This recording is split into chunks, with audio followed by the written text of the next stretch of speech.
તો જૂનાગઢ જિલ્લામાં સતત બદલાતા વાતાવરણના કારણે બાગાયતી પાકોને ભારે અસર થઈ રહી છે।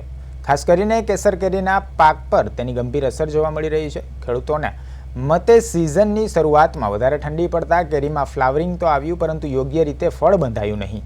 હવે ગરમીનો પ્રકોપ વધતા નાની કેરી પીળી પડી રહી છે, જેને ખાસ કરીને દિવસ અને રાત્રિના તાપમાનમાં મોટા ફેરફારને કારણે પાક પર અસર થઈ હોવાનું માનવામાં આવી રહ્યું છે।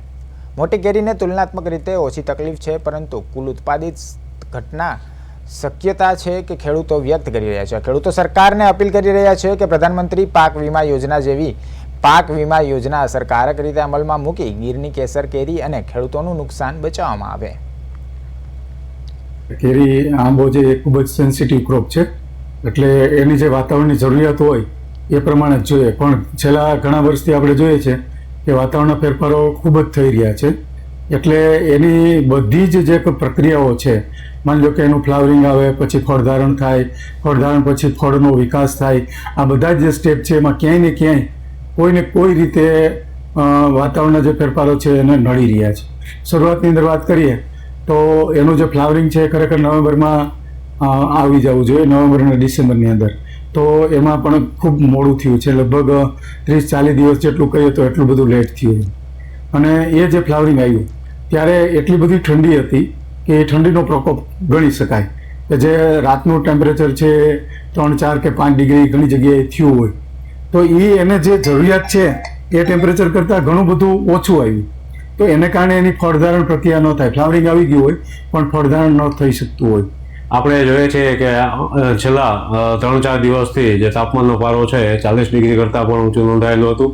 અમુક જગ્યાએ જે 41 ડિગ્રી કરતાં પણ ઊંચું તાપમાન છે આપને ગુજરાત તેમજ સૌરાષ્ટ્રના વિસ્તારોમાં જોવા મળેલું છે। તો ખાસ કરીને જ્યારે આવા સમયે કે જ્યારે ઉનાળુ પાકોનું વાવેતરનું કાર્ય શરૂઆત થવાની હોય અને આવા સમયે જ્યારે હીટવેવ જોવા મળતો હોય છે, તો આ હીટવેવ દ્વારા જે ઉનાળુ પાકોના વાવેતર ઉપર પણ અસર આપને જોવા મળે છે, જેને લઈ અને ખાસ કરીને એના ઉગાવો પર અસર રહેતી હોય છે। અને બીજે ખાસ કરીને અત્યારે જોઈએ તો ફળઝાડ પાકો, જેમાં ખાસ કરીને સૌરાષ્ટ્રની વાત કરીએ અને એમાં જે આંબાના પાકો છે, તો આંબાના પાકોમાં આની જે વિપરીત અસર આપને બહુ જ હજી જોવા મળી શકે છે। બાગાયત વિભાગની અંદર જો વાત કરીએ તો આંબાની અંદર સતત આંબાની અંદર આ વર્ષે વાતાવરણની અંદર બહુ ફેરફારને હિસાબે ખૂબ નુકસાની થઈ છે। એની અંદર આપણે ગણીએ તો પેલા ઝાકર વરસાદને હિસાબે ખૂબ જે મોર છે એ ખરી ગયા હતા, અને સાથે સાથે અત્યારે જે સતત તાપમાન 40 થી 42 ડિગ્રી તાપમાન વધવાને હિસાબે અત્યારે જે મગિયાઓ અને કેરી બંધાઈ ગઈ હતી એ પણ અત્યારે ખરવા લાગી છે, એટલે આની અંદર સતત દર વર્ષે માર લાગવા માંડ્યો છે।